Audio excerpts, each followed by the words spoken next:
이 더러운 거지들이 어디서 훔친 물건을 가져와? 강미희의 날카로운 외침이 학교 운동장에 울려 퍼졌어요.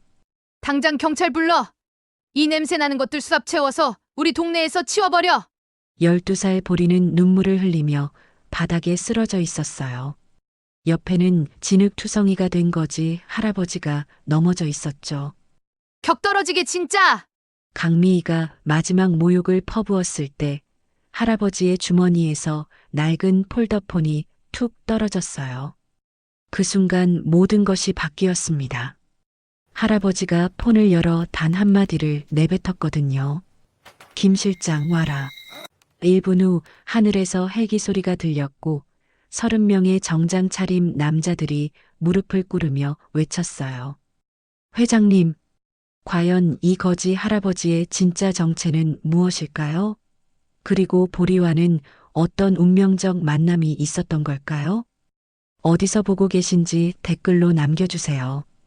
시간은 이 사건이 벌어지기 며칠 전으로 거슬러 올라갑니다. 늦은 오후 햇살이 기울어지는 시각이었습니다. 초등학교 정문 앞 편의점 파라솔 구석, 아이들이 거지 할배라고 부르는 한 노인이 앉아 있었어요. 허만석이라는 이름을 아는 사람은 아무도 없었죠. 노인은 검은 비닐봉지에서 빈 소주병을 하나씩 꺼내 정리하고 있었습니다. 덥수룩한 백발이 얼굴을 덮고 있었어요. 정리되지 않은 흰 수염 사이로 깊게 패인 주름이 드러났죠. 낡은 회색 등산 점퍼는 찌든 때가 켜켜이 쌓여 있었어요. 무릎이 나온 트레이닝 바지도 마찬가지였습니다. 다 떨어진 슬리퍼를 신은 발은 때로 시커멓게 물들어 있었죠. 챙이 낡은 야구 모자를 푹 눌러 쓴 채 노인은 초점 없는 멍한 눈빛으로 허공을 바라보고 있었어요. 하지만 그 눈 깊은 곳에는 무언가 다른 빛이 숨어 있었습니다. 안녕히 계세요. 학교 정문에서 아이들의 밝은 목소리가 울려 퍼졌어요. 오후 4시 학교 시간이 시작된 거죠. 아이들은 저마다 무거운 학원 가방을 메고 부모님을 따라 집으로 향했습니다. 어떤 아이는 엄마 손을 잡고 뛰어가기도 했어요. 또 어떤 아이는 아빠 어깨에 올라타 까르르 웃으며 사라져갔죠. 그런데 한 아이만은 달랐습니다. 이보리는 또래보다 훨씬 작은 키의 마른 체격이었어요. 햇볕에 그을린 까무잡잡한 피부가 건강해 보이긴 했지만 영양 부족으로 인한 왜소함은 숨길 수 없었죠. 쌍꺼풀 없는 크고 맑은 눈망울만큼은 또래 아이들보다 훨씬 반짝였어요. 색이 바랜 헐렁한 티셔츠는 원래 분홍색이었을 텐데 지금은 연한 회색빛이었습니다. 무릎이 나온 청바지도 여기저기 기워놓은 자국이 보였어요. 사이즈가 커서 덜거덕거리는 운동화는 너무 낡아서 바닥이 거의 다 떨어져 가고 있었죠. 보리는 검은 머리카락을 질끈 하나로 묶었지만 잔머리가 여기저기 삐져나와 있었어요. 손에는 오늘 하루 종일 모은 폐지가 가득 담긴 큰 마대 자루를 끌고 있었습니다. 아저씨, 폐지 얼마예요? 근처 고물상 아저씨가 저울에 폐지를 올려놓고 계산기를 두드렸어요. 오늘은 좀 적네. 1,000원이야. 네, 감사합니다.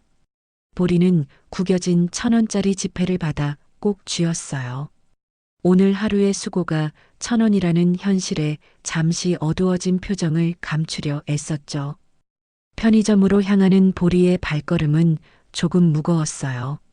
아침을 굶고 점심 급식만으로 하루를 버텨온 몸은 이미 한계에 다다르고 있었거든요. 아저씨, 컵라면 하나 주세요. 편의점 사장 김 씨는 보리를 보며 안쓰러운 표정을 지었어요. 보리야, 오늘도 고생했구나. 물은 저기서 받아. 아, 그리고 이거 서비스야. 김 사장은 작은 김밥 하나를 더 내밀었어요. 아니에요. 전 컵라면만 있으면 돼요. 그냥 받아. 유통기한이 내일까지라 어차피 버려야 하거든. 보리는 망설이다가 90도로 깊숙이 인사를 했어요. 정말 고마워요, 아저씨. 뜨거운 물을 부은 보리는 파라솔 아래 빈 의자에 앉았어요. 3분을 기다리는 동안 작은 두 손으로 컵라면을 꼭 안고 있었죠. 플라스틱 용기를 통해 전해지는 따뜻한 온기가 하루의 피로를 달래주는 것 같았어요. 바로 그때였습니다.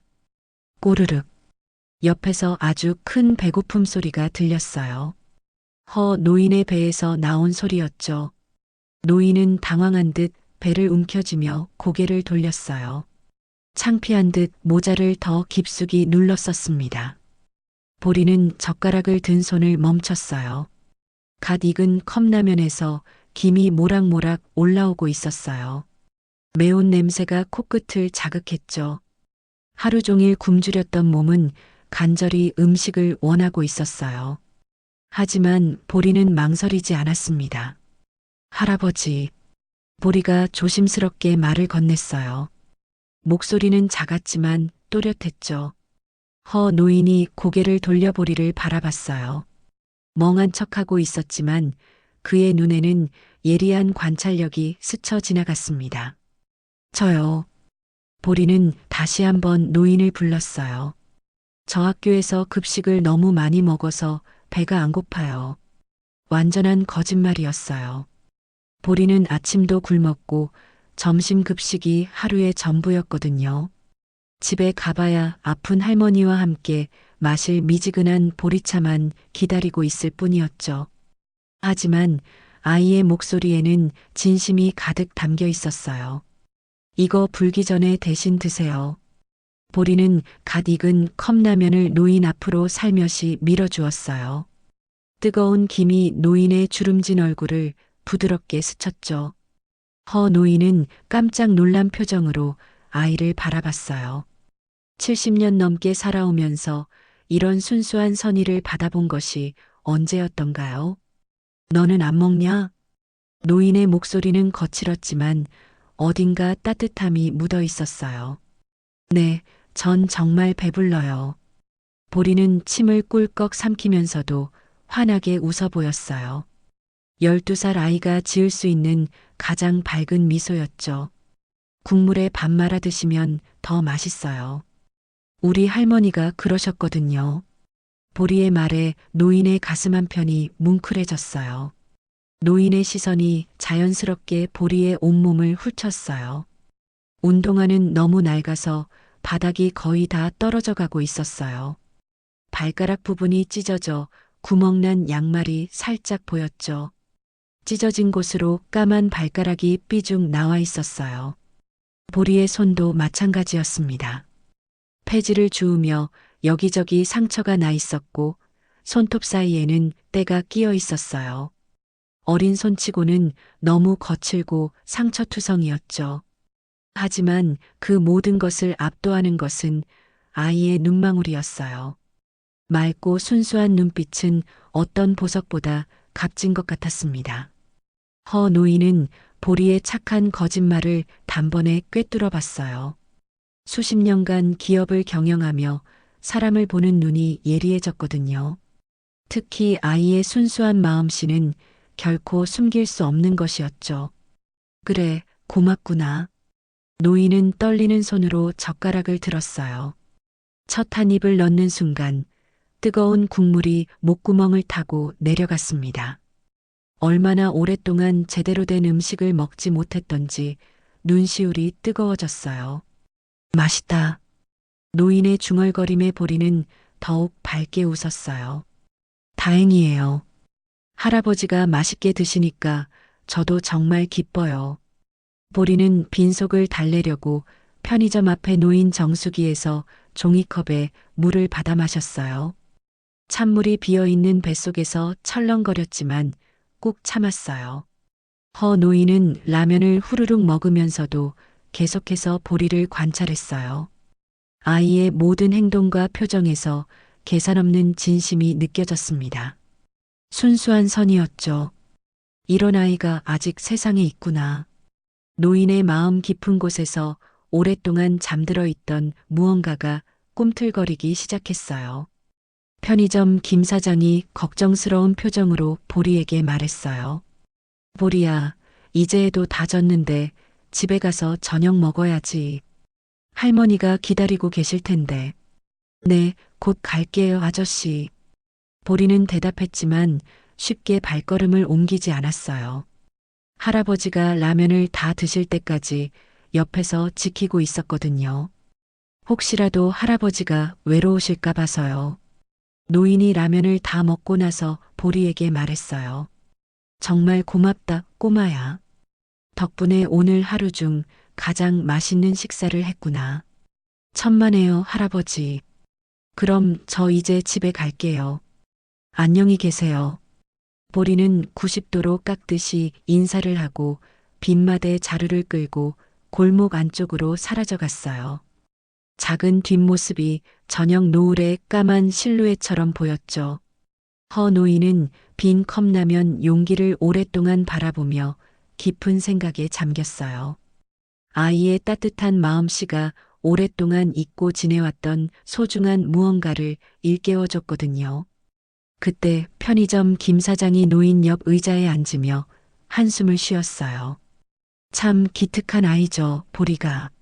노인이 고개를 돌려 사장을 바라봤어요. 저 아이 어떤 사정이 있나? 아이고, 말도 마세요. 부모님은 보리가 어릴 때 모두 돌아가시고 할머니마저 몸이 안 좋으셔서 거의 누워만 계세요. 김 사장의 목소리에 안타까움이 가득했어요. 그래서 12살짜리가 집안 살림을 다 꾸려가고 있어요. 매일 학교 끝나면 폐지 주워서 생활비 보태고 집에 가서는 아픈 할머니 돌보고. 노인의 표정이 일그러졌어요. 그런데도 항상 저렇게 밝고 예의 바르죠. 다른 아이들은 용돈 받아서 과자 사 먹고 게임하느라 바쁜데 보리는 늘 남을 먼저 생각해요. 김 사장이 계속 말을 이었어요. 작년 겨울에는 감기 걸린 길고양이한테 자기 급식빵을 나눠주다가 선생님한테 혼난 적도 있어요. 그런데도 그 다음날 또 빵을 가져다 줬다니까요. 허 노인의 주먹이 저도 모르게 꽉 쥐어졌어요. 해가 완전히 져서 가로등이 하나둘 켜지기 시작했어요. 노인은 자리에서 천천히 일어나 검은 비닐봉지를 들었어요. 하지만 그의 마음속에는 이미 어떤 확고한 계획이 자리 잡고 있었습니다. 보리라는 아이를 통해 잃어버렸던 인간에 대한 믿음을 되찾은 허 노인. 그는 이제 무언가 특별한 일을 해야겠다고 다짐했죠. 다음 날 오후 학교 앞 편의점 주변은 평소보다 북적거렸습니다. 아이들의 웃음소리와 학부모들의 대화 소리가 뒤섞여 있었어요.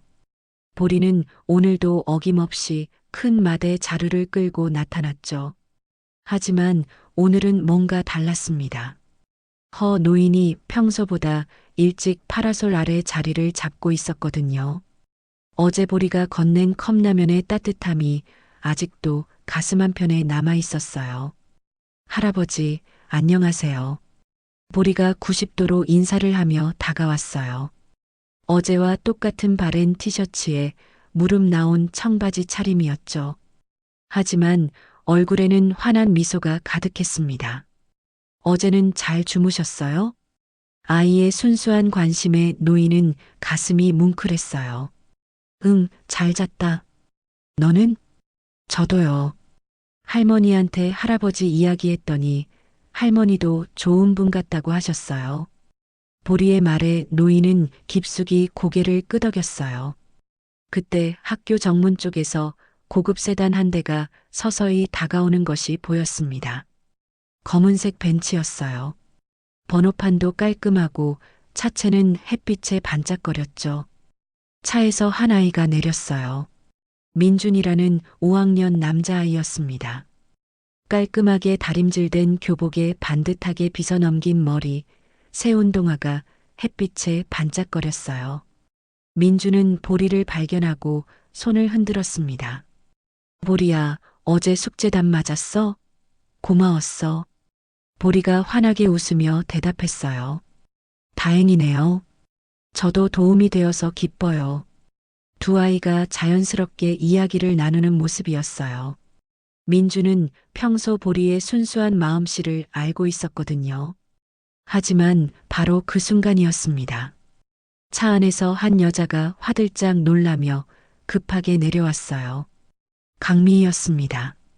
40살 여자로는 지나치게 화려한 차림새였죠. 볼륨을 잔뜩 넣은 짧은 파마머리가 바람에 흔들렸어요. 눈꼬리가 올라간 날카로운 눈매에는 불만이 가득했습니다. 빨간색 샤넬 재킷을 입고 진주 목걸이를 목에 주렁주렁 걸고 있었어요. 손에는 명품 핸드백을 든 채 성큰성큰 걸어왔습니다. 하이힐 소리가 아스팔트를 때리며 딱딱거렸어요. 민준아. 강미희의 목소리는 날카로웠어요. 어서 이리 와. 저런 애랑 뭔 이야기를 하고 있는 거야? 민준이 당황하며 대답했어요. 엄마, 보리는 우리 반 친구야. 어제 숙제 도와줬어. 도와줬다고? 저런 애가 널 도와줄 게 뭐가 있다고? 강미희의 표정이 일그러졌어요. 그녀는 보리를 위아래로 훑어보며 혀를 찼습니다. 어머머, 꼴을 좀 봐라. 저게 사람이야? 보리는 순간 얼굴이 빨갛게 달아올랐어요. 자신의 낡은 옷차림과 더러워진 손을 의식하게 되었거든요. 강미희는 기겁하며 민준에게 달려왔어요. 민준아, 당장 저 애한테서 떨어져. 병 옵는다. 그녀는 보리가 들고 있던 폐지 자루를 발로 걷어찼습니다. 아! 보리의 비명소리와 함께 자루 안에 내용물이 쏟아져 나왔어요. 빈 깡통과 페트병들이 도로 위로 요란하게 굴러갔습니다. 짤랑짤랑 대굴대굴 소리가 주변을 가득 메웠어요. 으악, 이게 무슨 냄새야? 강미희는 손으로 코를 막으며 소리쳤어요. 너 내가 민준이 근처에 얼씬도 하지 말랬지. 거지 근성 옵는다고. 보리의 눈가에 눈물이 맺혔어요. 12살 아이에게는 너무 잔인한 말이었죠. 하지만 보리는 울지 않으려고 애썼습니다. 죄송해요, 아주머니. 제가 치울게요. 보리는 무릎을 꿇고 굴러간 깡통들을 하나씩 주워 담기 시작했어요. 작은 손이 바들바들 떨리고 있었습니다. 주변 사람들이 하나둘 모여들기 시작했어요. 학부모들과 지나가던 행인들이 무슨 일인지 구경하고 있었죠. 저 아주머니 너무 심한 거 아니야? 애가 뭔 잘못을 했다고. 웅성거리는 소리가 들렸지만 아무도 나서지는 않았어요. 바로 그때 허 노인이 천천히 자리에서 일어났습니다. 아주머니. 노인의 거친 목소리에 강미희가 돌아봤어요. 아주머니, 애한테 말이 너무 심한 거 아니요? 허 노인이 보리 쪽으로 걸어가며 말했어요. 걸음걸이는 느렸지만 목소리에는 힘이 있었습니다. 강미희는 허 노인을 위아래로 훑어보며 코웃음을 쳤어요. 어머, 거지 한 마리가 더 나타났네. 그녀는 명품 가방에서 휴대용 소독제를 꺼냈어요. 은색으로 반짝이는 작은 스프레이 용기였죠. 칙칙, 칙칙. 강미희는 허 노인의 얼굴을 향해 소독제를 마구 뿌려댔어요. 소독제 냄새가 공기 중에 퍼졌습니다. 으윽. 허 노인은 눈을 감고 고개를 돌렸어요. 소독제가 눈과 코에 들어가 따가웠거든요. 동네 물 흐리는 쓰레기들이 세트로 난리네. 강미희의 목소리는 점점 더 커졌어요. 여기가 너희들 같은 거지들이 올 곳이야? 우리 애들 교육에 해롭다고. 주변 사람들이 더 많이 몰려들었어요. 하지만 여전히 아무도 말리지 않았습니다. 강미희의 기세에 눌린 것 같았어요. 보리는 눈물을 뚝뚝 흘리며 도로 위에 굴러다니는 깡통들을 하나씩 주었어요. 무릎을 꿇은 채 기어다니며 작은 손으로 쓰레기를 모으고 있었죠. 보리야, 괜찮냐? 허 노인이 소독제 냄새를 견디며 보리에게 다가갔어요. 네, 괜찮아요, 할아버지. 보리는 눈물을 닦으며 대답했어요. 목소리는 떨렸지만 끝까지 예의를 지키고 있었습니다. 강미희는 그런 모습을 보며 더욱 비웃었어요. 봐봐, 거지끼리 챙겨주네. 정말 역겹다. 그녀는 민준의 손을 잡아 끌었어요. 민준아, 우리 가자. 더 있으면 병 옮아. 엄마, 너무 심한 거 아니에요? 보리는 착한 앤데. 민준이 작은 목소리로 말했지만 강미희는 들은 척도 하지 않았어요. 닥치고 따라와. 엄마가 누구 좋다는 건지 누구 나쁘다는 건지 못 믿겠어? 강미희는 민준을 차 쪽으로 끌고 갔어요. 민준은 뒤돌아보며 보리에게 미안하다는 표정을 지었지만 어쩔 수 없었죠. 차 문이 쾅 닫히고 고급 세단이 떠나갔어요. 검은 연기만 남겨둔 채 말이에요. 보리는 마지막 깡통까지 주워서 찢어진 자루에 다시 담았어요.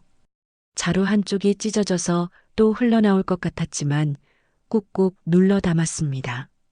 허 노인은 보리 옆에 쪼그리고 앉아 함께 정리를 도왔어요. 고마워요, 할아버지. 별 말씀을. 같이 치우면 금방이지. 두 사람은 말없이 정리를 계속했어요. 주변 구경꾼들은 하나둘 흩어져 갔습니다. 편의점 김 사장이 걱정스러운 표정으로 다가왔어요. 보리야, 괜찮니? 저 아주머니 너무 심했다. 네, 괜찮아요. 보리는 여전히 밝게 웃으려고 애썼어요. 하지만 눈가는 아직 빨갛게 부어 있었죠. 허 노인의 마음 속에는 분노가 끓어오르고 있었어요. 하지만 겉으로는 평정을 유지했습니다. 저런 인간이 있다니. 노인은 주먹을 꽉 쥐었다가 풀었어요. 몇 번이고 반복했죠. 보리가 정리를 끝내고 일어섰어요. 할아버지, 저 이제 집에 가볼게요. 오늘도 고마웠어요. 응, 조심해서 가거라. 보리는 인사를 하고 찢어진 자루를 끌고 골목으로 사라져갔어요. 평소보다 걸음이 느려 보였습니다. 허 노인은 오랫동안 보리가 사라진 방향을 바라봤어요. 그의 눈에는 복잡한 감정이 섞여 있었습니다. 분노와 안타까움, 그리고 무언가 결심하는 듯한 빛이 스쳐 지나갔어요. 편의점 김 사장이 한숨을 쉬며 말했어요. 저 강미희라는 여자, 이 동네에서 유명해요. 돈 좀 있다고 사람을 함부로 대하거든요. 그래요? 학교 운영위원장이라고 해서 선생님들한테도 갑질하고 학원 원장이라고 다른 학부모들한테도 으스대고. 김 사장의 목소리에는 불만이 가득했어요. 특히 보리 같은 형편 어려운 아이들한테는 정말 매정해요.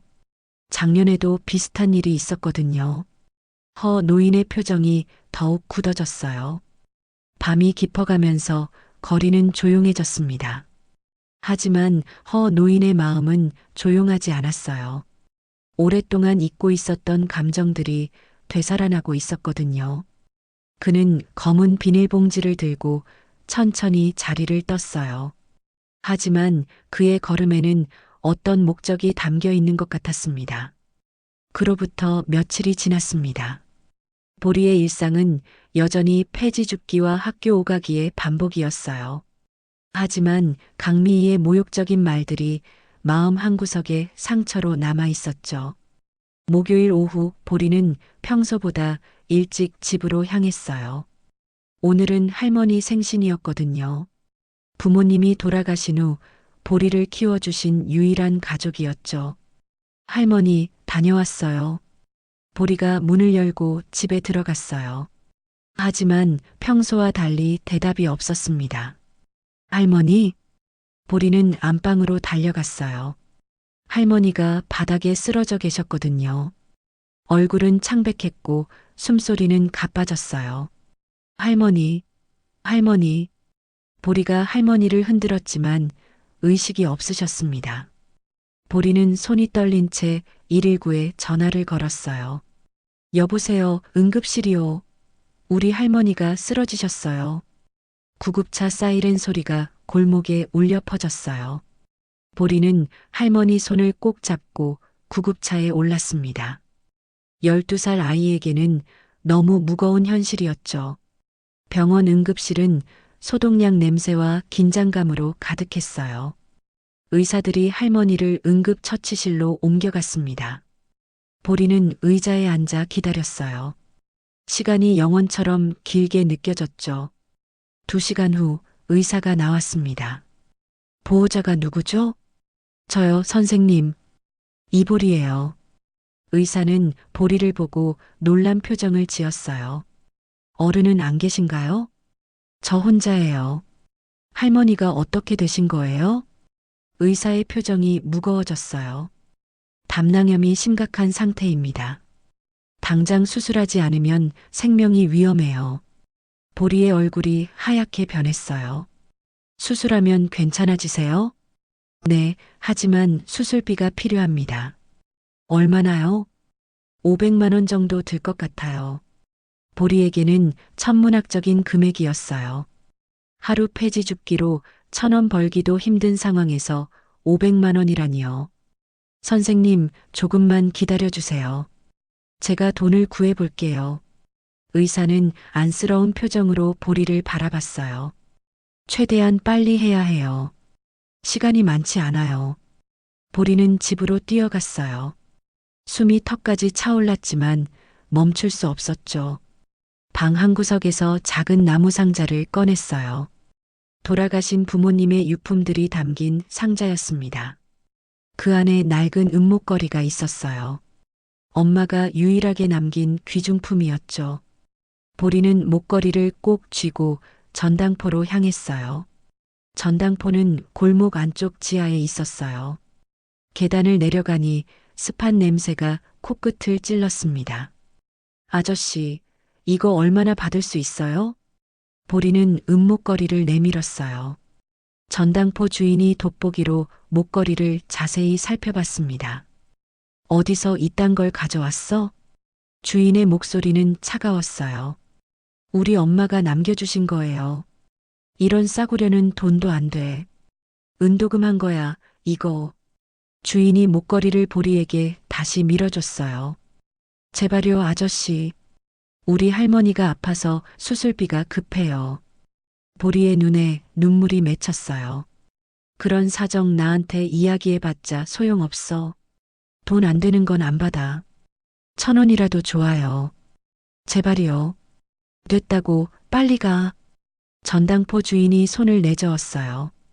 보리는 목걸이를 꼭 쥐고 전당포를 나왔습니다. 바깥은 언제부터인지 비가 내리고 있었어요. 보리는 찢어진 우산을 펼쳤습니다.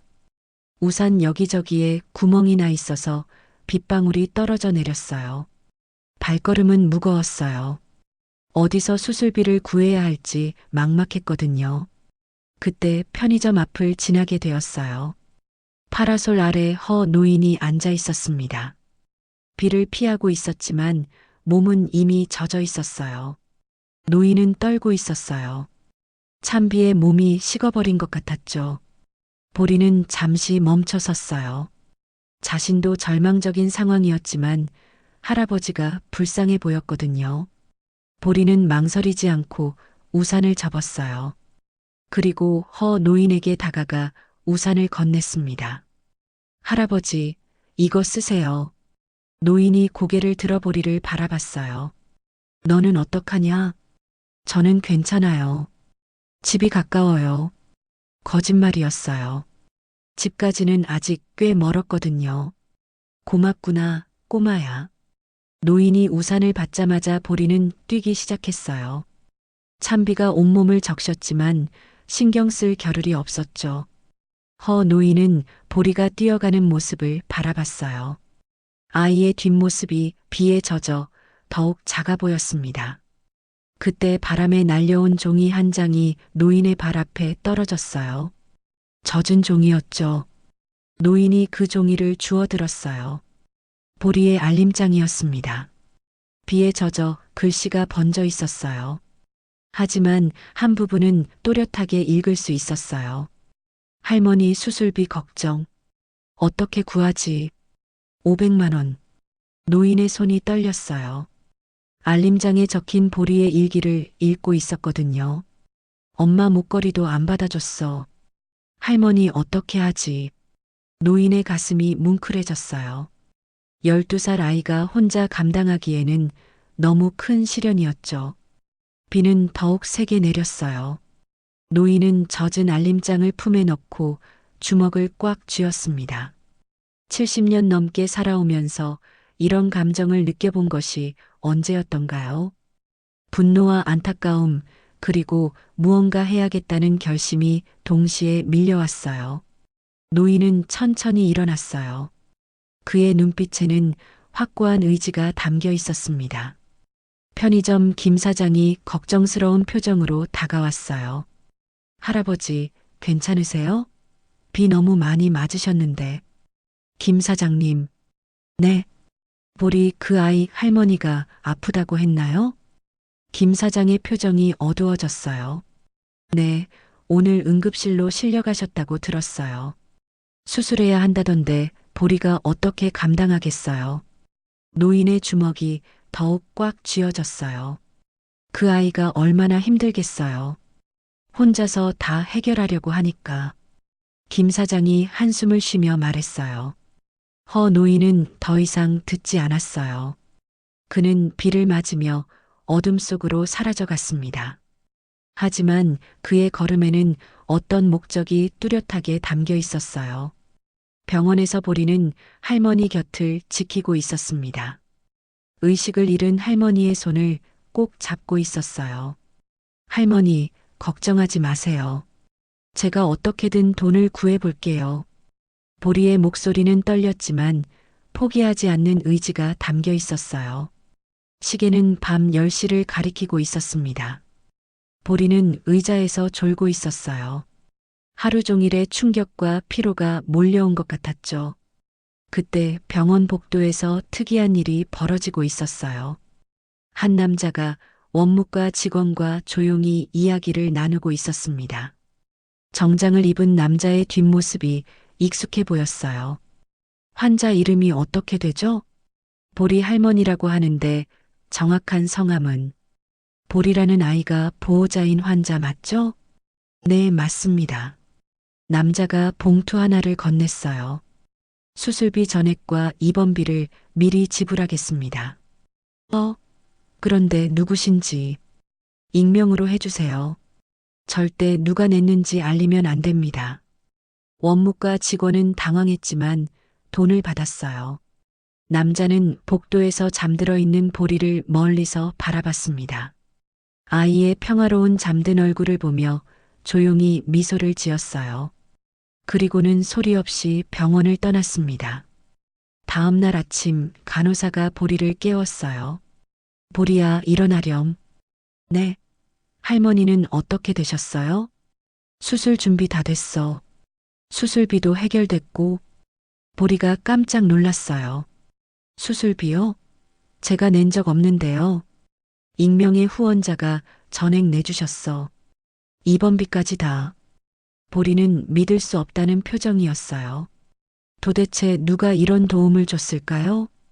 하지만 지금 당장은 그것보다 할머니 수술이 성공하는 것이 더 중요했어요.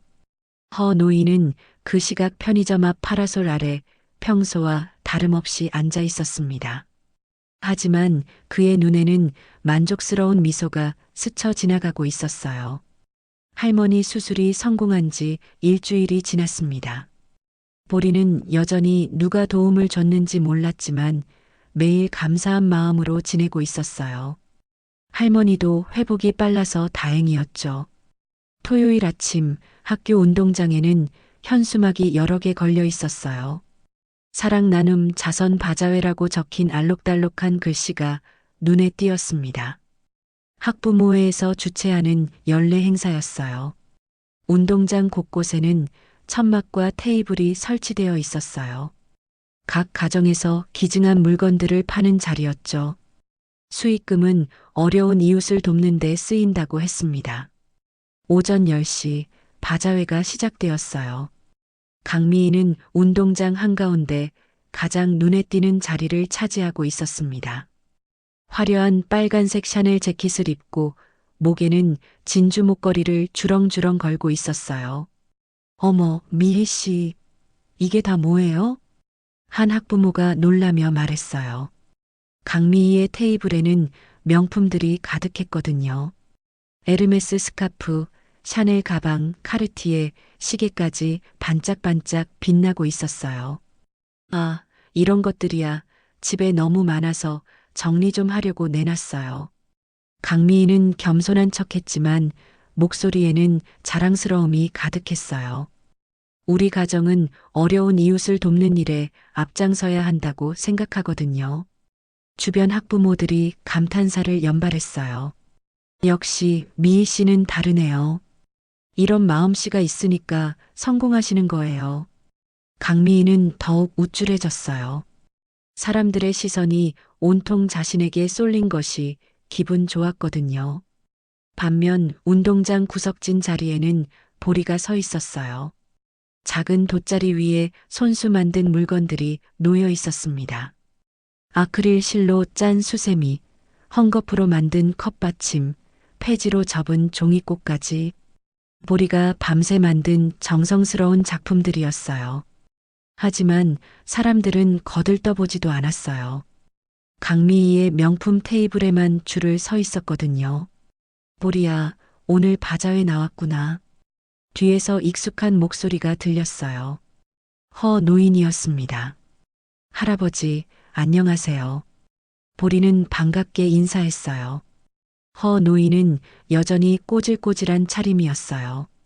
찌든 때가 낀 회색 등산 점퍼에 무릎 나온 트레이닝 바지, 다 떨어진 슬리퍼를 신고 있었죠. 장사는 잘 되냐?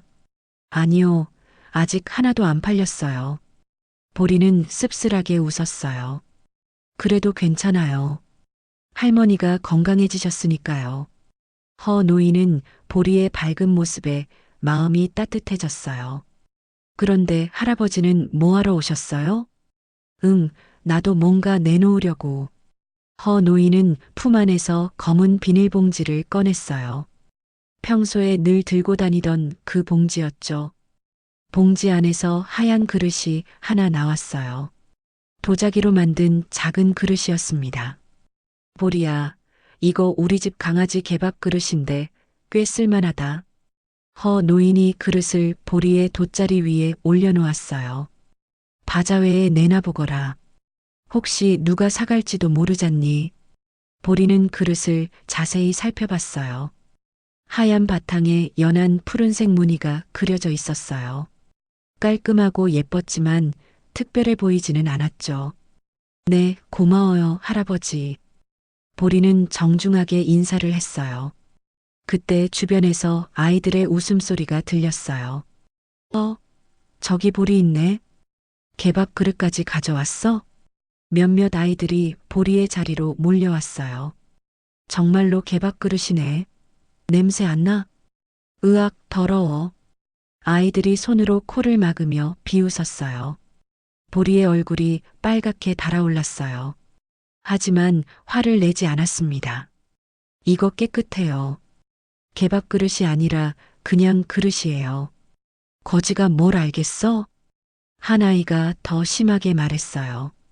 그 소리를 들은 몇몇 학부모들도 하나둘 모여들었어요. 어머, 정말 개밥 그릇이네. 저런 걸 바자회에 내놔도 되는 거야? 위생상 문제 있는 거 아니야? 학부모들의 수군거림이 점점 커졌어요.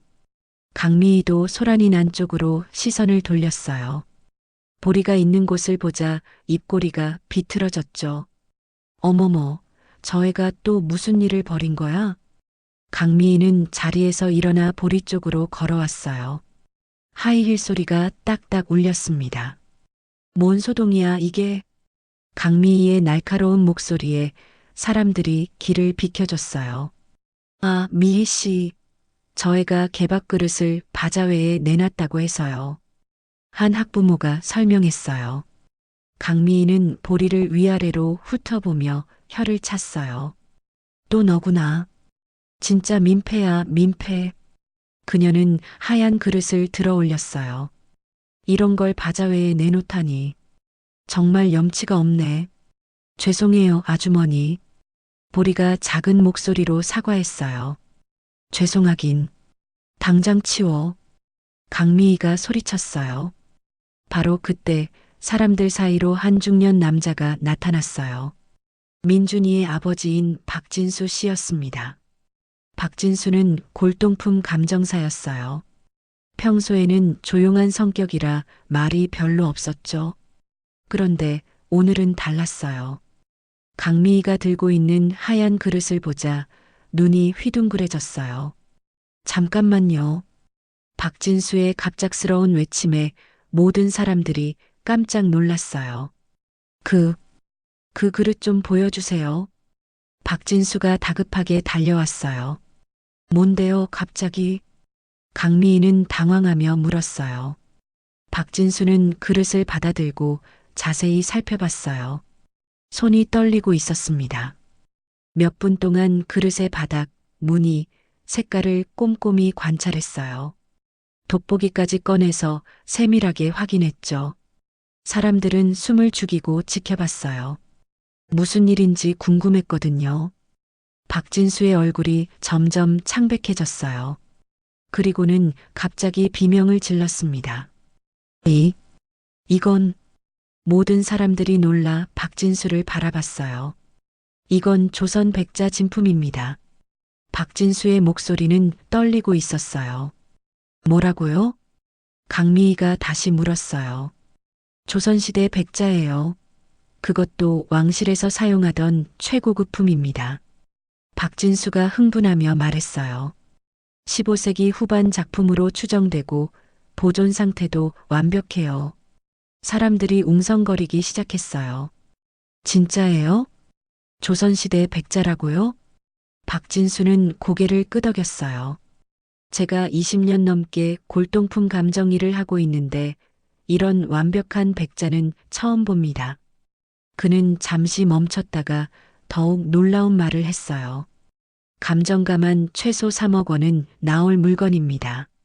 3억 원? 사람들의 입에서 감탄사가 터져나왔어요. 바자 회장이 순식간에 정적에 휩싸였어요. 침묵이 흘렀죠. 강미희는 입을 벌린 채 말을 잇지 못했어요. 방금 전까지 개밥 그릇이라고 비웃던 그릇이 3억 원짜리라니요. 보리도 믿을 수 없다는 표정으로 그릇을 바라봤어요. 허 노인만 조용히 미소를 지으며 상황을 지켜보고 있었습니다. 그런데 이 그릇은 어디서 나온 거죠? 박진수가 물었어요. 모든 시선이 보리에게 쏠렸어요. 저희 할아버지가 주셨어요. 보리가 떨리는 목소리로 대답했어요. 사람들이 허 노인을 바라봤어요. 여전히 꼬질꼬질한 차림의 거지 할아버지였죠. 할아버지, 이 그릇 정말 개밥 그릇이에요? 한 학부모가 조심스럽게 물었어요. 허 노인이 천천히 고개를 끄덕였어요. 응, 우리 강아지가 밥 먹던 그릇이야. 사람들은 더욱 놀랐어요. 3억 원짜리 조선 백자를 개밥 그릇으로 썼다니요. 박진수가 다시 한번 그릇을 확인했어요. 맞습니다. 분명히 진품이에요. 하지만 어떻게 이런 귀중한 물건이. 그의 말이 끝나기 전에 강미희가 갑자기 소리쳤어요. 말도 안 돼. 저런 거지가 3억 원짜리 그릇을 가지고 있을 리 없어. 강미희의 얼굴이 새빨갛게 달아올라 있었어요. 분명히 어디서 훔쳐온 거야. 아니면 가짜를 진짜라고 우기는 거고. 하지만 박진수는 확신에 찬 목소리로 말했어요. 아닙니다. 제가 확실히 감정했어요. 이건 진품이 맞습니다. 강미희는 받아들일 수 없었어요. 자신이 그토록 무시하고 모욕했던 거지와 아이가 3억 원짜리 보물을 가지고 있다니요. 사람들의 시선이 완전히 바뀌었어요. 강미희를 바라보는 눈에는 비판이 담겨 있었죠. 아까 개밥 그릇이라고 그렇게 무시하셨잖아요. 정말 민망하네요. 수군거림이 강미희에게는 가시처럼 들렸어요. 보리는 여전히 믿기지 않는다는 표정이었어요. 할아버지가 준 그릇이 이렇게 귀중한 물건일 줄이야. 허 노인은 조용히 보리에게 다가가 말했어요. 보리야, 이제 할머니 치료비 걱정은 안 해도 되겠구나. 보리의 눈에 눈물이 맺혔어요. 감사함과 놀라움이 뒤섞인 복잡한 감정이었죠. 바자회장의 분위기는 완전히 바뀌었어요. 사람들은 더 이상 강미희의 명품에 관심을 두지 않았습니다. 모든 관심은 3억 원짜리 조선 백자와 그것을 개밥 그릇으로 쓰던 신비로운 할아버지에게 쏠려 있었어요. 강미희는 주먹을 꽉 쥐고 있었어요. 자존심이 바닥까지 떨어진 기분이었죠. 하지만 이것은 시작에 불과했어요. 더 큰 반전이 기다리고 있었거든요. 박진수의 감정 결과에 바자회장은 술렁거렸습니다. 3억 원짜리 조선 백자라는 말에 사람들의 표정이 달라졌어요. 보리를 바라보는 시선도 완전히 바뀌었죠. 하지만 강미희는 받아들일 수 없었습니다. 그녀의 얼굴은 점점 붉어졌어요. 입술이 바들바들 떨렸죠. 주먹을 꽉 쥔 채 보리 쪽으로 성큰성큰 걸어왔습니다. 말도 안 돼. 강미희의 날카로운 목소리가 운동장에 울려 퍼졌어요. 이런 귀한 걸 저런 거지들이 가지고 있을 리가 없어. 사람들이 놀라 그녀를 바라봤어요. 강미희의 눈은 이미 정상이 아니었습니다. 분명 어디서 훔친 거야. 도둑들이야, 도둑. 강미희가 보리를 향해 손가락질했어요. 손끝이 떨리고 있었죠. 보리는 겁에 질린 표정으로 뒤로 물러섰어요. 아주머니, 저희는 훔친 적 없어요. 닥쳐. 너 같은 거지 새끼가 뭘 안다고.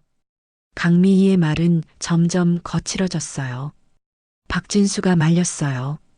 미희 씨, 너무 심하시는 것 같은데요. 심하긴 뭐가 심해. 당신도 속은 거야.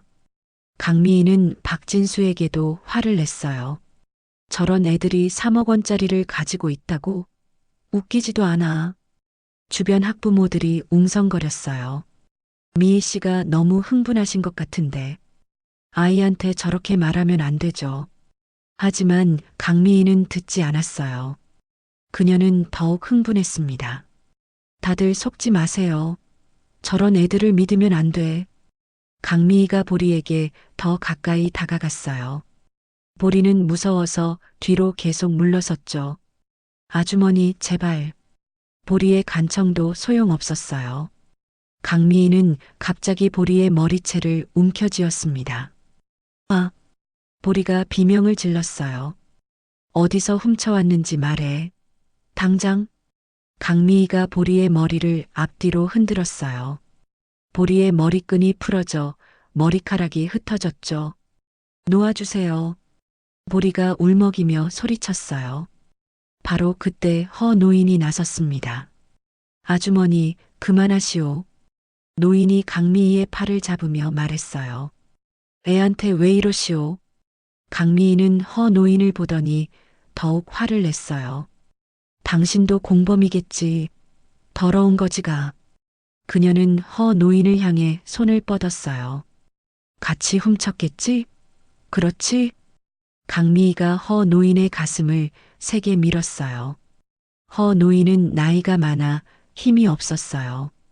강미희의 힘에 밀려 뒤로 비틀거렸죠. 노인이 균형을 잃었어요. 쿵! 허 노인이 뒤로 넘어져 진흙탕에 떨어졌어요. 어제 비가 와서 땅이 질척거렸거든요. 할아버지, 보리가 울면서 소리쳤어요. 허 노인은 진흙 속에서 일어나려고 했지만 쉽지 않았어요. 온몸이 진흙투성이가 되었죠. 강미희는 승리감에 도취되어 있었어요. 봐봐, 진짜 거지 맞잖아.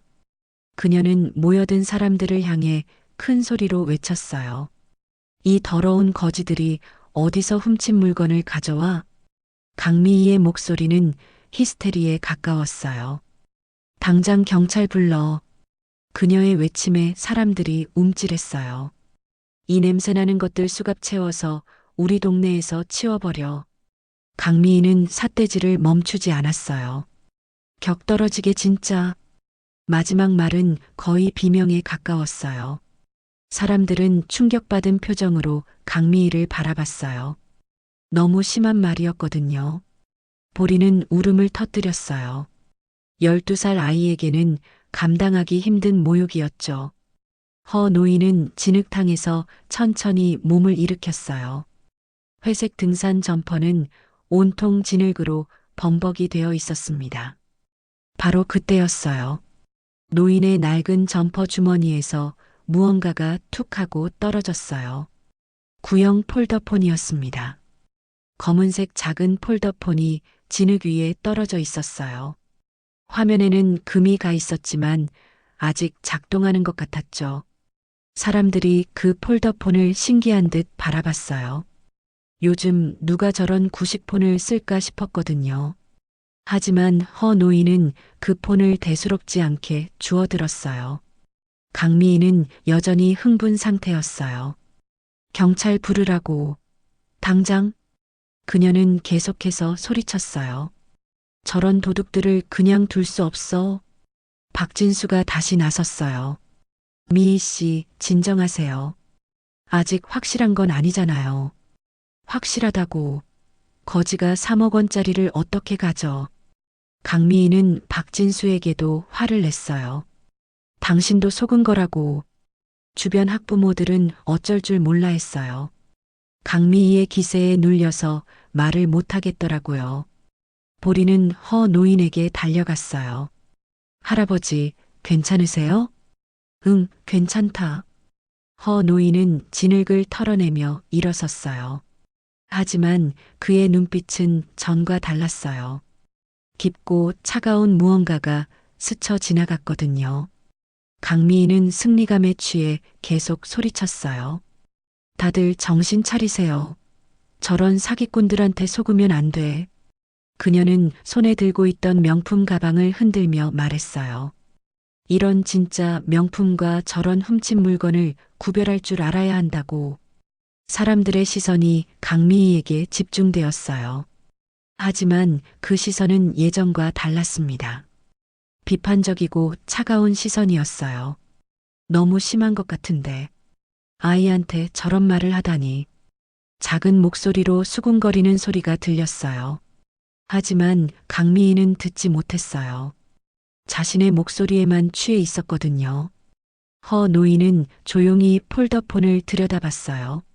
진흙이 묻어 있었지만 여전히 작동했습니다. 그는 폰을 열어 화면을 확인했어요. 몇 개의 연락처가 저장되어 있었죠. 강미희의 외침이 계속되었어요. 경찰 부르라고. 당장. 그녀는 삿대질을 멈추지 않았어요. 보리는 허노인 옆에서 눈물을 흘리고 있었어요. 어린 마음에 받은 상처는 너무 깊었죠. 허 노인이 보리의 어깨를 토닥였어요. 괜찮다, 보리야. 할아버지, 미안해요. 쟤 때문에. 내 잘못이 아니야. 허 노인의 목소리는 평상시와 달랐어요. 더 낮고 단단했거든요. 강미인은 여전히 흥분해서 소리치고 있었어요. 저런 도둑들을 잡아야 해. 사람들은 점점 강미희를 이상한 시선으로 바라봤어요. 너무 과격한 반응이었거든요. 바자회장의 분위기는 완전히 바뀌었어요. 즐거운 행사가 불쾌한 소동으로 변해버렸죠. 허 노인은 폴더폰을 주머니에 넣었어요.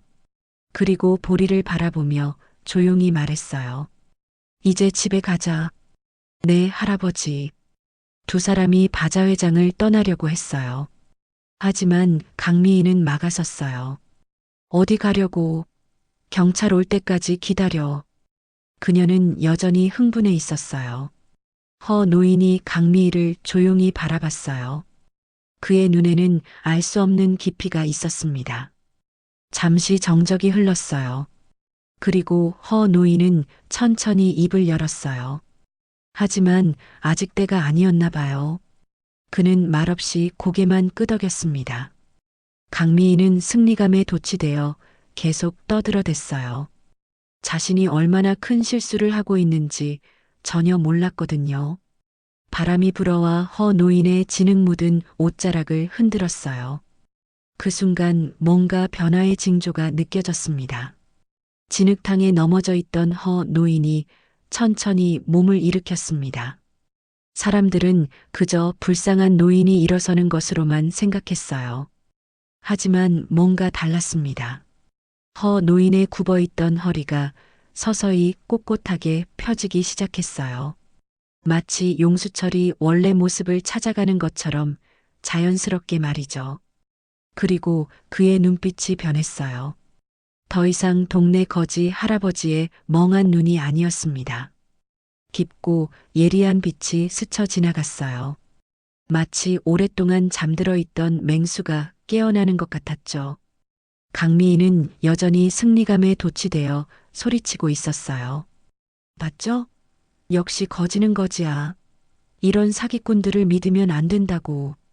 하지만 허 노인은 그녀의 말을 듣지 않는 것 같았어요. 조용히 진흙 속에 떨어진 폴더폰을 주워들었습니다. 폴더폰을 열어 화면을 닦았어요. 진흙이 묻어 있었지만 여전히 작동했죠. 그는 단축 번호를 눌렀어요. 1번이었습니다. 신호음이 한 번 울렸어요. 바로 연결되었습니다. 허 노인이 입을 열었어요. 목소리는 전혀 달랐습니다. 더 낮고 권위가 있었죠. 김 실장. 전화 너머에서 긴장한 목소리가 들렸어요. 나다. 허 노인의 말에 사람들이 하나둘 그쪽으로 고개를 돌렸어요. 지금 당장 교문 앞으로 와. 짧고 단호한 명령이었어요. 통화가 끝났습니다. 강미인은 여전히 흥분해서 떠들고 있었어요. 경찰은 언제 와요? 빨리 저런 도둑들 잡아야. 그때 멀리서 소리가 들렸어요. 드르르르. 헬기 소리였습니다. 사람들이 하늘을 올려다봤어요. 검은색 헬기 한 대가 학교 상공을 선회하고 있었죠. 헬기가 왜 여기에? 무슨 일이지? 학부모들이 웅성거렸어요. 강미희도 잠시 말을 멈추고 하늘을 봤어요. 바로 그 순간이었습니다. 교문 밖에서 엔진 소리가 들렸어요. 여러 대의 차가 동시에 움직이는 소리였죠. 부르르르. 검은색 최고급 세단들이 교문을 통과해 들어왔어요. 벤츠 S클래스가 10대나 되었습니다. 차들은 운동장을 가로질러 허 노인이 서 있는 곳까지 왔어요. 일사불란한 움직임이었죠. 사람들은 놀라 뒤로 물러섰어요. 뭐야, 저 차들. 갑자기 왜? 웅성거림이 더욱 커졌어요. 차 문들이 동시에 열렸습니다. 첫 번째 차에서 한 남자가 내렸어요.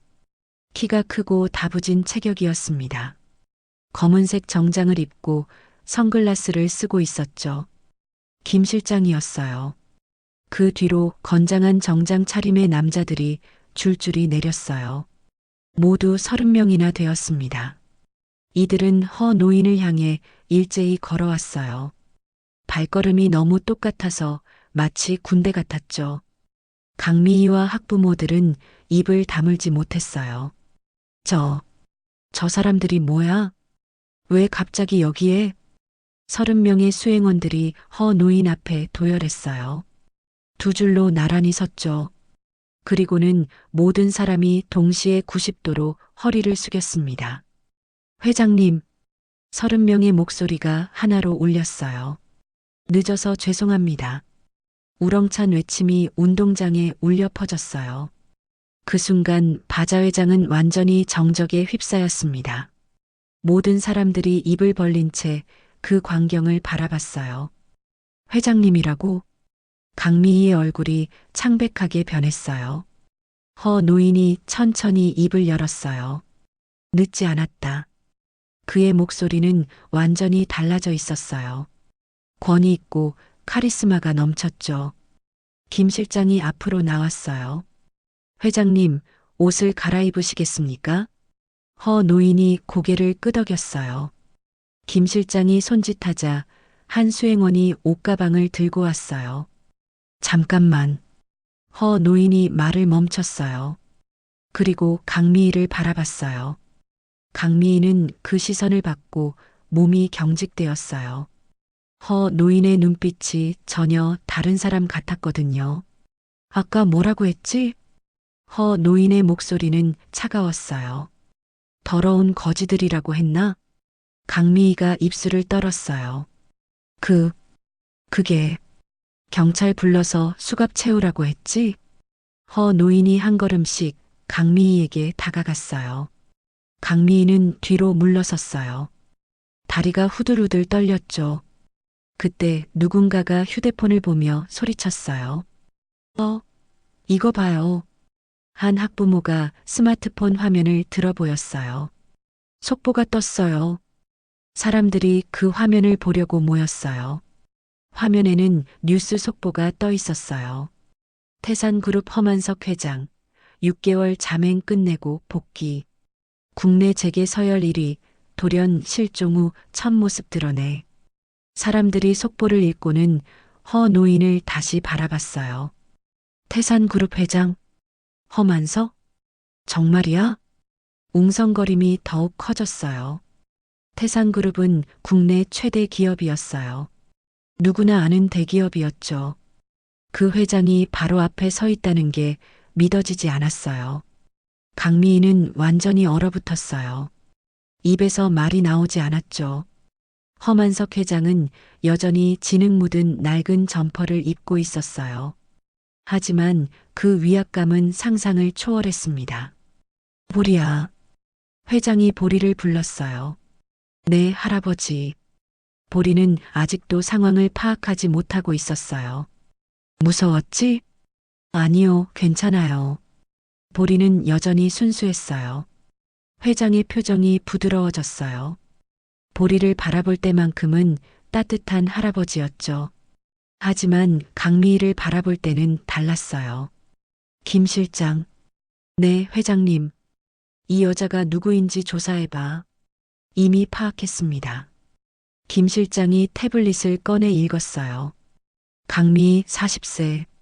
미래교육학원 원장이며 학교 운영위원장입니다. 재산 상황은 대출이 많습니다. 학원 운영이 어려운 상태로 보입니다. 강미희의 얼굴이 더욱 하얗게 변했어요. 회장이 냉소적으로 웃었어요. 그럴 줄 알았다.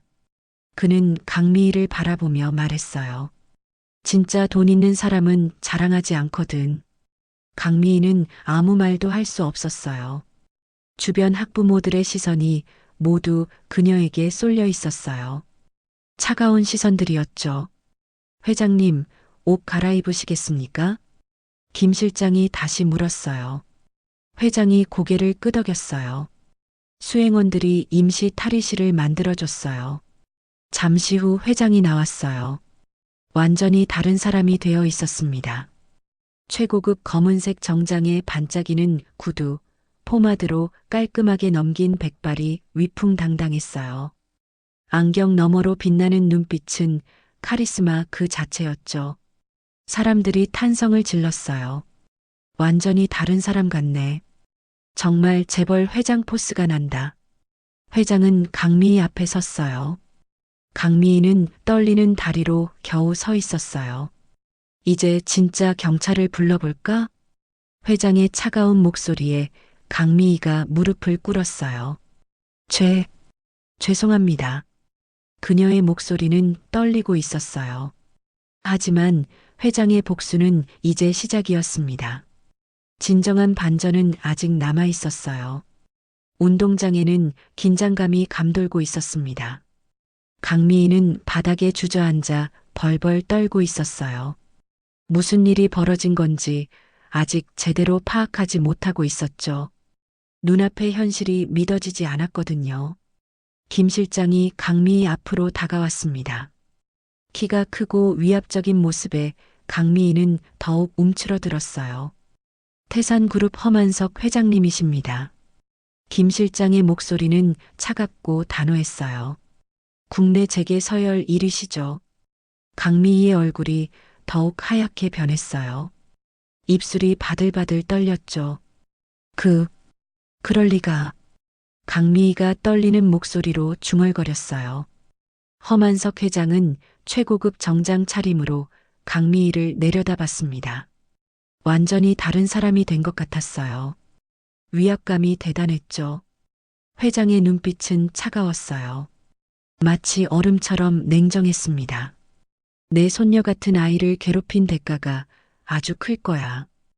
회장의 목소리는 낮고 위협적이었어요. 김 실장, 이 여자 재산 상황 다시 보고해봐. 네, 회장님. 김 실장이 태블릿을 보며 읽었어요. 미래교육학원 건물은 태산재단 소유입니다. 강미애 씨는 임차인이고요. 회장의 입꼬리가 차갑게 올라갔어요. 그렇군. 강미애는 그 말을 듣고 더욱 절망했어요. 학원이 자신의 모든 것이었거든요. 자네가 운영하는 학원 건물, 우리 그룹 재단 소유더군. 회장이 강미희를 바라보며 말했어요. 내일부터 방 빼게. 강미희는 그 자리에 완전히 주저앉았어요. 다리에 힘이 풀려버렸거든요. 안 돼요. 제발. 강미희가 울먹이며 소리쳤어요. 학원이 제 전부예요. 제발 용서해 주세요. 하지만 회장은 냉정했어요. 아이한테 한 짓을 생각해보게. 죄송합니다. 정말 죄송합니다.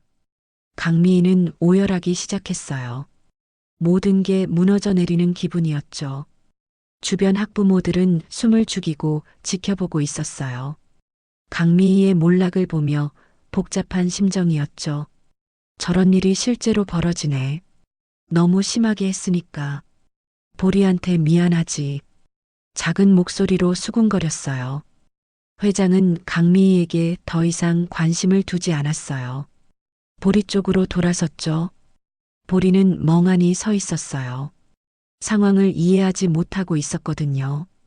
할아버지가 회장님이세요? 보리의 작은 목소리에 회장의 표정이 부드러워졌어요. 응, 보리야. 회장이 보리에게 다가갔어요. 보리의 작은 손을 잡았습니다. 손에는 아직 진흙이 묻어 있었어요. 회장은 직접 그 손을 닦아주기 시작했어요. 할아버지, 괜찮다, 보리야. 회장의 목소리는 따뜻했어요. 보리에게만큼은 여전히 자상한 할아버지였죠. 사실은 말이야. 회장이 보리의 손을 닦으며 천천히 말했어요. 내가 이미 나를 도와준 적이 있어. 보리가 고개를 갸웃했어요. 언제요? 몇 달 전에 말이야. 회장이 보리의 눈을 바라보며 말했어요. 내가 길에서 쓰러졌을 때가 있었지. 보리의 눈이 커졌어요. 뭔가 기억이 나는 것 같았거든요. 심장 발작이었어. 회장의 목소리에 진심이 담겨 있었어요. 그때 누군가 119를 불러줘서 살 수 있었지. 보리는 점점 기억이 났어요. 혹시 골목에서 쓰러져 계셨던 할아버지세요? 맞아. 회장이 고개를 끄덕였어요. 그때 내가 나를 살렸다. 보리는 깜짝 놀랐어요. 그날의 기억이 선명하게 떠올랐거든요. 며칠 전이었어요. 보리가 폐지를 주우러 골목을 지나가고 있었죠.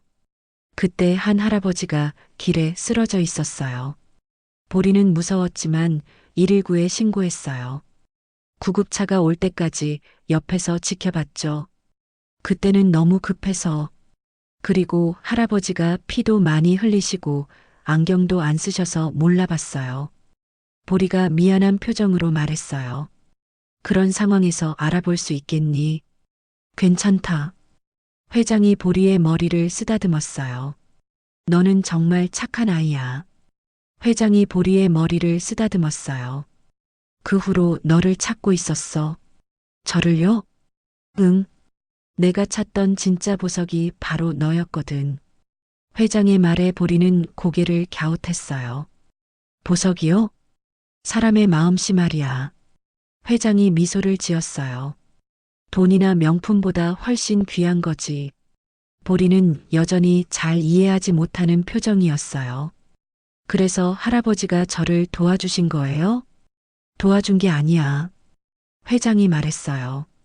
보답한 거지. 보리의 순수한 마음에 회장은 감동받았어요. 할머니 수술비도요? 그것도 당연한 거야.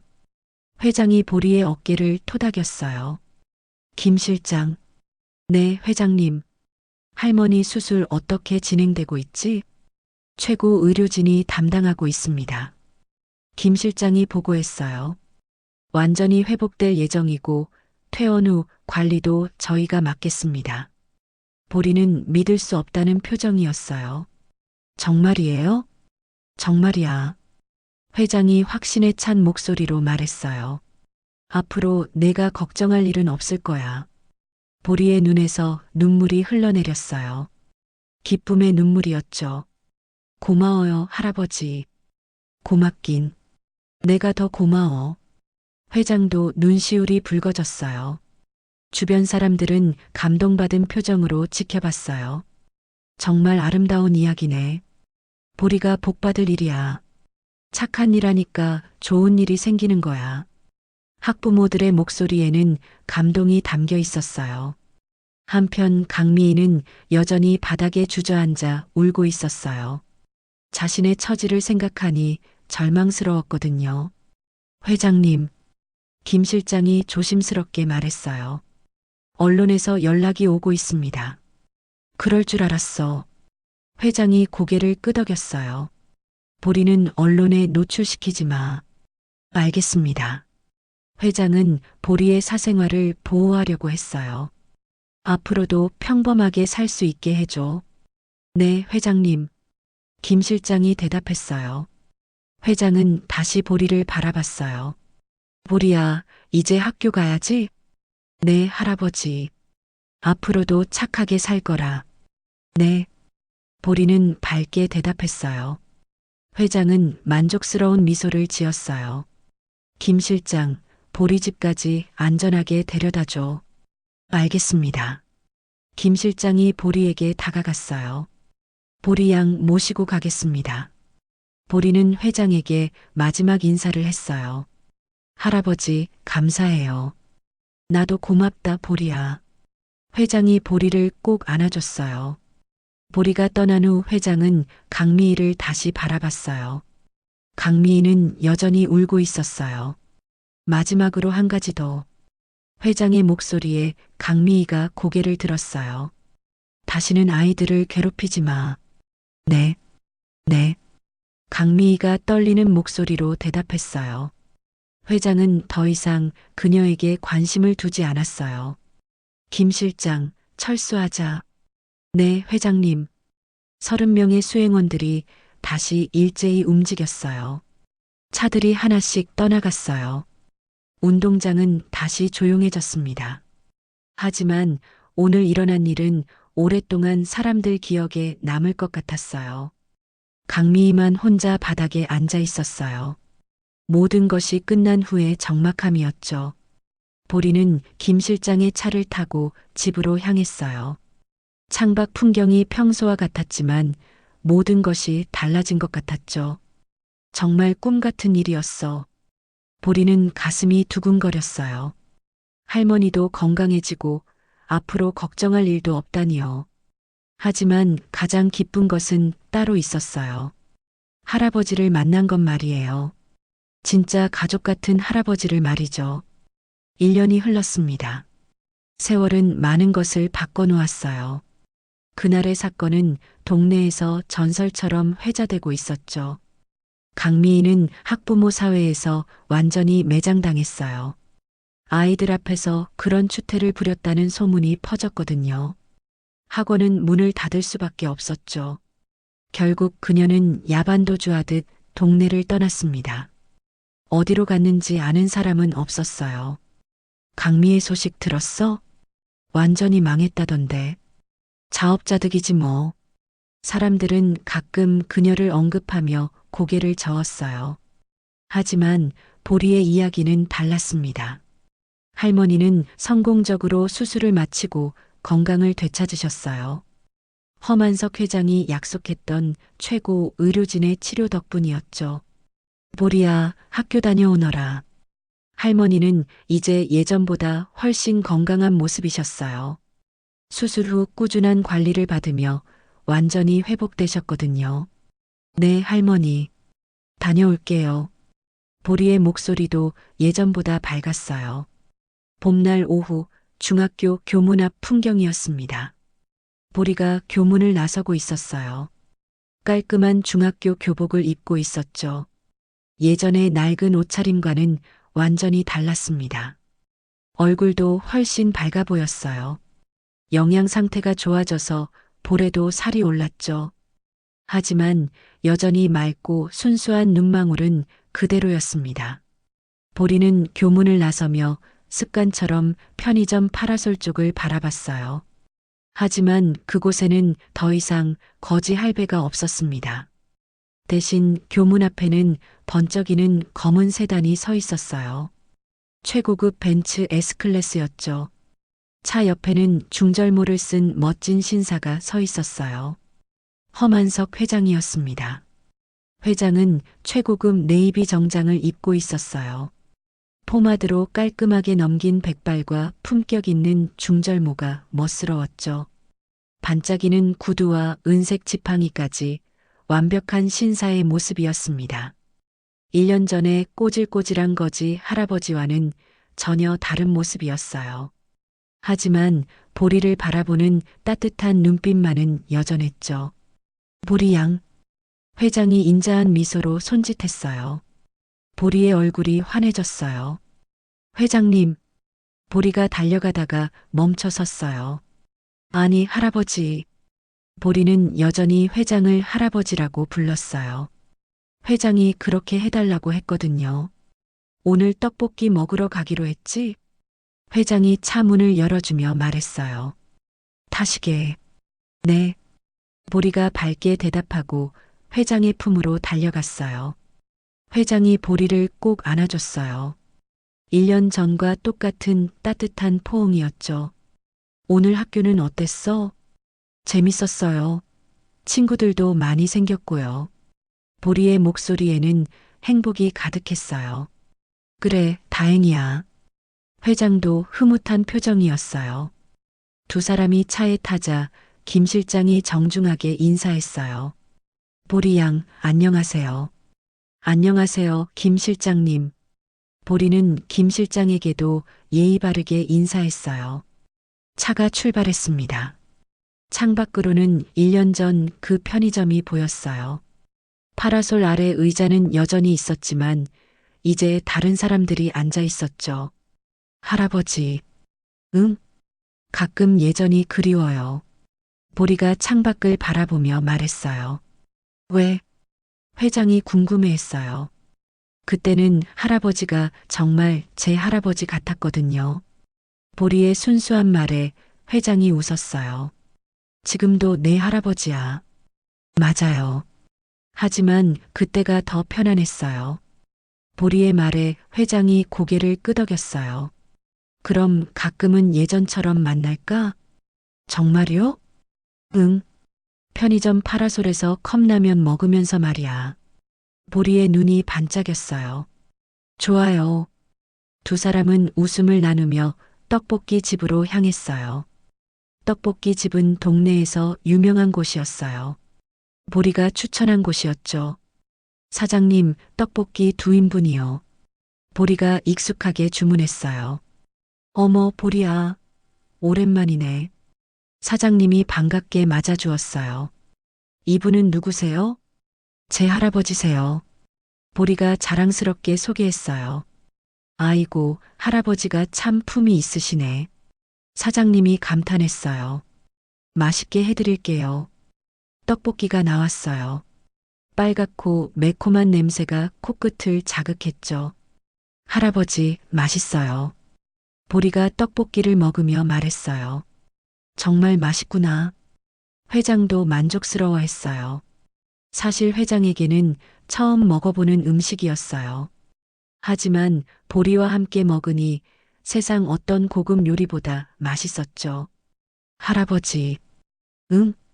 제가 할아버지를 만난 게 정말 행운이에요. 보리의 말에 회장이 고개를 저었어요. 아니야. 내가 더 행운이야. 왜요? 내가 나에게 정말 소중한 것을 가르쳐 줬거든. 회장의 목소리에는 진심이 담겨 있었어요. 뭐요? 진짜 보물이 뭔지 말이야. 보리가 고개를 갸웃했어요. 돈이나 명품이 아니라 사람의 마음이라는 걸. 회장이 보리의 머리를 쓰다듬었어요. 내 착한 마음이 나를 살렸고 내 인생을 바꿨어. 보리는 부끄러워하며 고개를 숙였어요. 과찬이에요, 할아버지. 과찬이 아니야. 사실이야. 회장의 말에는 확신이 있었어요. 두 사람은 떡볶이를 다 먹고 집으로 돌아갔어요. 보리의 집 앞에서 회장이 말했어요. 보리야, 앞으로도 지금처럼만 살아라. 네, 할아버지. 착한 마음을 잃지 말고. 네. 보리가 힘차게 대답했어요. 그럼 내일 또 보자. 네, 안녕히 가세요. 보리가 깍듯이 인사를 하고 집으로 들어갔어요. 회장은 보리가 들어가는 모습을 보며 흐뭇한 미소를 지었어요. 차에 타며 김 실장에게 말했어요. 김 실장. 네, 회장님. 정말 좋은 아이야. 그렇습니다.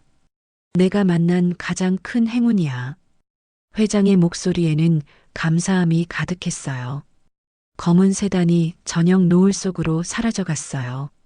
하늘에는 붉은 노을이 아름답게 물들어 있었죠. 편의점 앞 파라솔 아래에서는 다른 아이들이 놀고 있었어요. 평범한 일상의 풍경이었습니다. 하지만 그 평범한 풍경 속에도 특별한 이야기들이 숨어 있을 거예요. 보리와 허만석 회장처럼 말이죠. 1년 전 그날의 사건은 많은 사람들에게 교훈을 남겼어요. 겉모습으로 사람을 판단하면 안 된다는 것. 작은 친절이 얼마나 큰 힘이 되는지.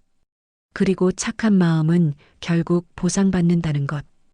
보리는 여전히 같은 동네에 살고 있었어요. 하지만 이제는 걱정 없이 행복하게 지내고 있었죠. 할머니는 건강해지셨고 허만석 회장이라는 든든한 후원자도 생겼어요. 무엇보다 진짜 할아버지 같은 분을 만난 게 가장 큰 행운이었죠. 저녁 하늘에 별들이 하나둘 떠오르기 시작했어요. 보리와 허만석 회장의 따뜻한 이야기는 그렇게 아름다운 여운을 남기며 막을 내렸습니다.